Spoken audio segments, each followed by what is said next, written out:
Assalamualaikum warahmatullahi wabarakatuh.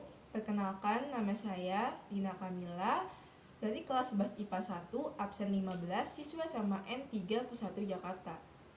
Dalam video kali ini, saya akan melakukan proses kegiatan memasak masakan daerah, yaitu rendang dari Sumatera Barat.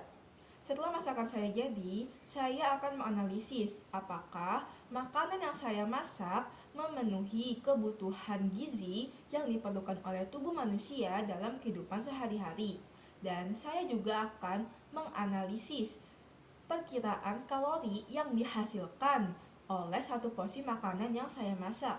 Selain itu, saya juga akan memperkirakan penyakit apa yang akan timbul jika terlalu sering mengkonsumsi makanan yang saya masak ini. Jadi, saksikan videonya ya. Nah, ini dia untuk bahan-bahannya. Bahan-bahan selengkapnya bisa dilihat pada video.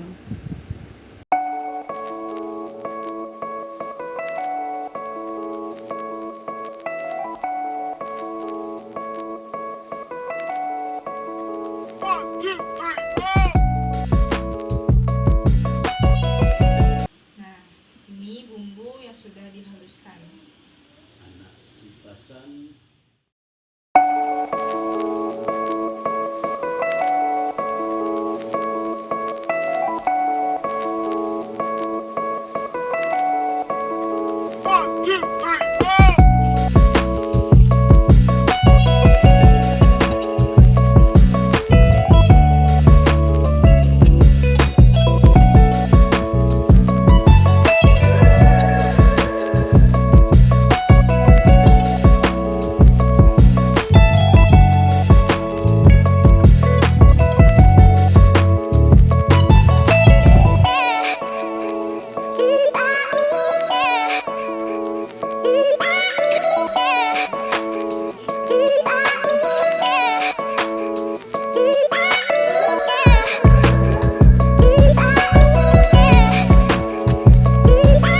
Nah, sekarang kita testimoni ke orang lain ya. Nah, ini yang rendangnya yang udah pakai nasi. Sekarang kita testimoni ke adik aku, Nizi. Coba dimakan.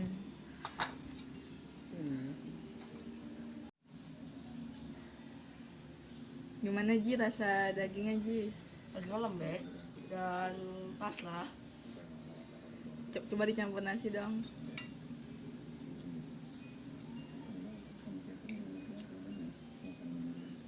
Gimana nih, kira-kira enak gak pakai nasi? Enak banget. Oke.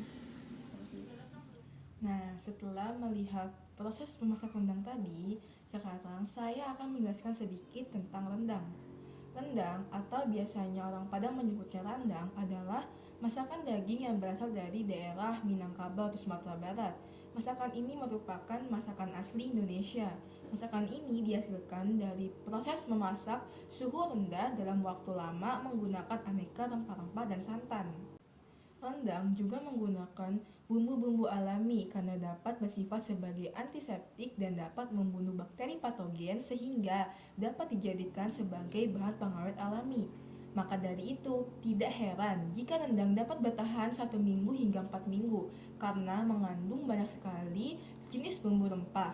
Rendang menjadi makanan yang memiliki cita rasa yang unik dan digemari banyak orang loh. Sekarang, rendang pun sudah terkenal di mancanegara. Banyak yang menyukai rendang karena memiliki daya tarik tersendiri, seperti cita rasa yang kaya, cara pengolahannya yang unik, serta penampilannya yang menggoda. Pada tahun 2011 silam, rendang terpilih menjadi makanan terlezat di dunia yang menduduki peringkat pertama dalam World's 50 Most Delicious Foods versi CNN International. Dan pada tanggal 12 Juli tahun 2017, CNN kembali merilis 50 makanan terlezat di dunia dan rendang masih bertahan di posisi pertama untuk makanan terlezat di dunia. Nah, setelah mendengarkan penjelasan saya tadi mengenai rendang, sekarang saya ingin mengajak teman-teman semua untuk melestarikan masakan daerah. Masakan daerah akan hilang apabila kita sebagai generasi muda tidak bisa melestarikannya.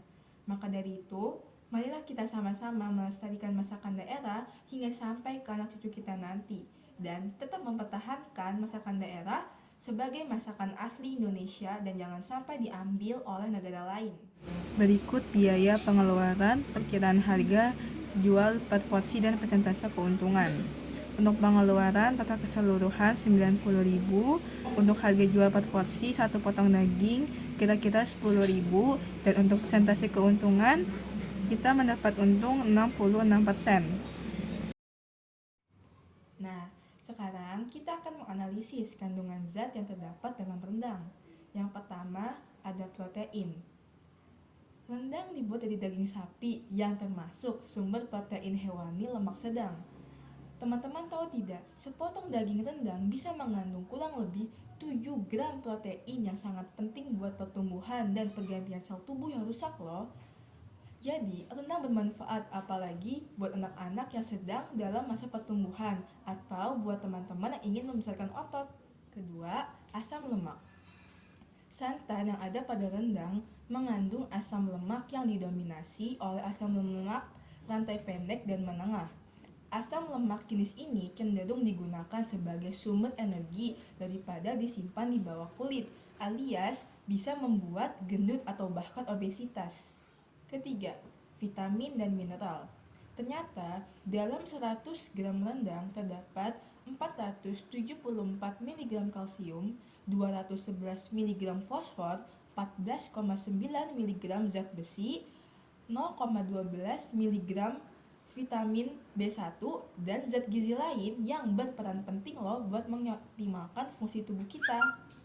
Nah, sekarang mari kita analisis apakah rendang mencukupi kebutuhan gizi yang diperlukan oleh manusia dalam kehidupan sehari-hari. Berdasarkan penjelasan zat yang tadi sudah saya jelaskan, rendang memiliki kandungan protein yang tinggi, dan kandungan protein ini sangat bermanfaat untuk anak-anak yang sedang dalam masa pertumbuhan atau buat teman-teman yang ingin membesarkan otot. Selain itu, rendang juga kaya vitamin dan mineral, yang dimana vitamin dan mineral ini berperan penting dalam mengoptimalkan fungsi tubuh manusia. Dengan penjelasan ini, hal ini menunjukkan bahwa rendang mencukupi kebutuhan gizi yang diperlukan oleh tubuh manusia dalam kehidupan sehari-hari. Sekarang mari kita analisis kalori yang ada pada satu porsi rendang. Berikut jumlah kalori pada rendang. Dalam setiap porsi penyajian, rendang mengandung 468 kalori loh teman-teman. Dan kalori ini terdiri dari 26,57 gram lemak, 10,78 gram karbohidrat, dan 47,23 gram protein. Sekarang kita akan membahas kemungkinan penyakit yang muncul akibat terlalu sering mengonsumsi rendang. Teman-teman tahu bukan, rendang terbuat dari daging. Mengonsumsi daging secara berlebihan dapat meningkatkan kolesterol, apalagi jika cara pengolahannya yang tidak tepat. Kadar kolesterol dapat meningkat drastis. Kolesterol yang tinggi biasanya akan menimbulkan beberapa gejala seperti sakit kepala, rasa tidak nyaman di tengkuk, kesemutan, serta nyeri pada dada. Kemudian, mengonsumsi daging rendang secara berlebihan juga dapat menyebabkan sembelit. Mengapa begitu? Ketika kita mengonsumsi daging secara berlebihan, tubuh kita akan menjadi panas. Akibatnya, kita mengalami panas dalam yang mengakibatkan kita menjadi sulit dalam buang air besar. Oleh karena itu, ketika kita sedang mengonsumsi daging dalam jumlah banyak, sebaiknya diimbangi dengan mengonsumsi buah dan sayur yang memberikan kandungan serat untuk tubuh. Terakhir, mengonsumsi rendang secara berlebihan juga dapat menyebabkan obesitas. Mengapa? Rendang terbuat dari santan, di mana dalam santan itu mengandung asam lemak rantai pendek dan menengah. Asam lemak jenis ini digunakan sebagai sumber energi daripada disimpan di bawah kulit. Akibatnya, kita bisa menjadi gendut atau bahkan menyampai obesitas.